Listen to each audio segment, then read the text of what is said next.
Diary related ഇൻഡസ്ട്രീസിൻ്റെയും അതേപോലെ തന്നെ bakery പ്രൊഡക്ട്സിൻ്റെയും waste water treat ചെയ്യുന്നതിൽ കൺസിസ്റ്റൻ്റ് ആയിട്ട് നമുക്ക് റിസൾട്ട് കൊണ്ടുപോകാനായിട്ട് സാധിക്കുകയുള്ളൂ. ഫൗണ്ടേഴ്സ് ഫോർമുലയുടെ പുതിയൊരു എപ്പിസോഡിലേക്ക് എല്ലാവർക്കും സ്വാഗതം.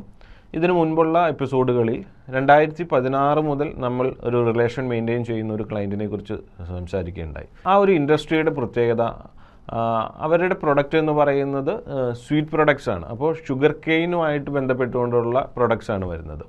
അതേപോലെ തന്നെ ഡയറി പ്രൊഡക്ട്സ് കൂടെയുണ്ട്. നമ്മൾ ഈ പറയുന്ന ഗുലാബ് ജാം, അതേപോലെ തന്നെ രസഗുള പോലുള്ള പ്രൊഡക്ട്സാണ് ഇവർ മാനുഫാക്ചർ ചെയ്യുന്നത്.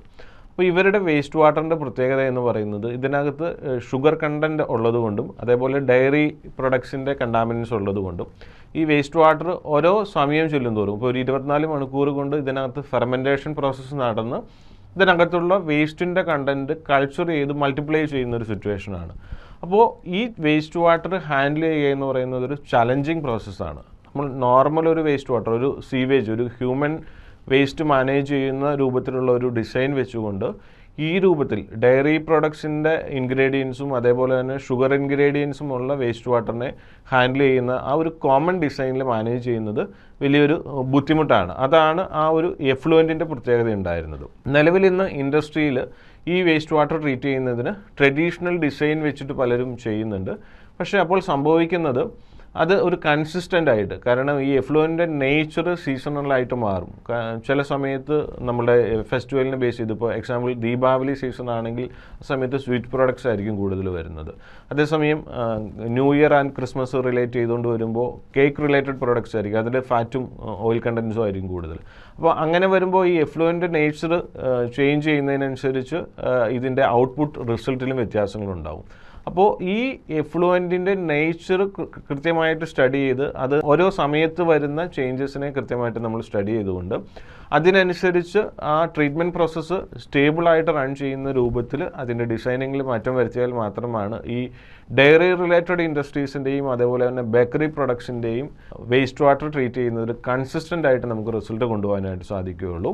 അപ്പോൾ അത്രയും ഇൻഡെപ്ത് സ്റ്റഡി നടത്തിയിട്ട് ആ പ്ലാന്റ് ഡിസൈൻ ചെയ്താൽ മാത്രമാണ് നമുക്ക് അതിനെ ഒരു കൺസിസ്റ്റൻറ്റ് റിസൾട്ടും ഉണ്ടാക്കാനായിട്ട് സാധിക്കുകയുള്ളൂ. അപ്പോൾ ആ രൂപത്തിൽ ഞങ്ങളുടെ പ്രൊജക്റ്റ് ടീം, നമ്മുടെ എൻവയോൺമെൻറ്റ് എഞ്ചിനീയറിംഗ് ടീം വളരെ ഇൻഡെപ്തായിട്ട് സ്റ്റഡി ചെയ്തതിൻ്റെ ബേസിസിലാണ് നമ്മൾക്കൊരു ബെസ്റ്റ് റിസൾട്ട്, ഒരു കൺസിസ്റ്റൻറ്റ് റിസൾട്ട് ഈ പറയുന്ന ബാംഗ്ലൂർ ബേസ് ചെയ്തിട്ടുള്ള ബാംഗ്ലൂരിലെ തന്നെ ഒരു മെജോറിറ്റി മാർക്കറ്റ് ഷെയർ ഇന്ന് ബാഗ് ചെയ്തിട്ടുള്ളൊരു ബ്രാൻഡാണ് അവരുമായിട്ട് അങ്ങനെ ഒരു സ്ട്രോങ് റിലേഷൻ നമുക്ക് മെയിൻറ്റെയിൻ ചെയ്യുന്നതിനും അവരുടെ എല്ലാ പുതിയ അപ്കമിങ് പ്രൊജക്ട്സിനും നമ്മളിൽ നിന്ന് തന്നെയാണ് അതിൻ്റെ പ്ലാന്റിൻ്റെ ഡിസൈനിങ്ങും അതേപോലെ തന്നെ അതിന് വേണ്ടിയിട്ടുള്ള ടാങ്കിൻ്റെ കൺസ്ട്രക്ഷനും കാര്യങ്ങളെല്ലാം നമ്മളുടെ ഡിസൈനിൻ്റെ ബേസിസിലാണ് അവർ ചെയ്യുന്നത്. അപ്പോൾ നോർത്താംസിൻ്റെ എഞ്ചിനീയറിംഗ് ടീം, ഡിസൈനിങ് ടീം അത്രയും ഇൻഡെപ്ത് സ്റ്റഡി നടത്തി അതിനുള്ളൊരു സൊല്യൂഷൻ പ്രൊവൈഡ് ചെയ്തതുകൊണ്ടാണ് നമുക്ക് ആ ഒരു റിലേഷൻ മെയിൻറ്റെയിൻ ചെയ്യാനും. ഇന്ന് നമ്മൾ നോക്കുമ്പോൾ ആ സെക്ടറിലുള്ള ഇൻഡസ്ട്രീസ് നമ്മളുടെ ഒരു കോർ കസ്റ്റമർ സെഗ്മെൻ്റ് ആണെന്നും ആ ഇൻഡസ്ട്രീസ് നമ്മളുടെ ഒരു ഫോക്കസ്ഡ് ഇൻഡസ്ട്രി ആണെന്നുള്ളൊരു തിരിച്ചറിവ് ഞങ്ങൾക്കുണ്ടാവുകയും അപ്പോൾ അതിന് വേണ്ടുന്നുള്ള സൊല്യൂഷൻസിനെയാണ് നമ്മളിന്ന് കൂടുതലായിട്ട് നമ്മളുടെ R&D ടീം വർക്ക് ചെയ്യുകയും ആ ഇൻഡസ്ട്രീസിനെ ഫോക്കസ് ചെയ്തുകൊണ്ടാണ് ഞങ്ങളിന്ന് വർക്ക് ചെയ്യുകയും ചെയ്യുന്നത്. Northams, leading to zero waste.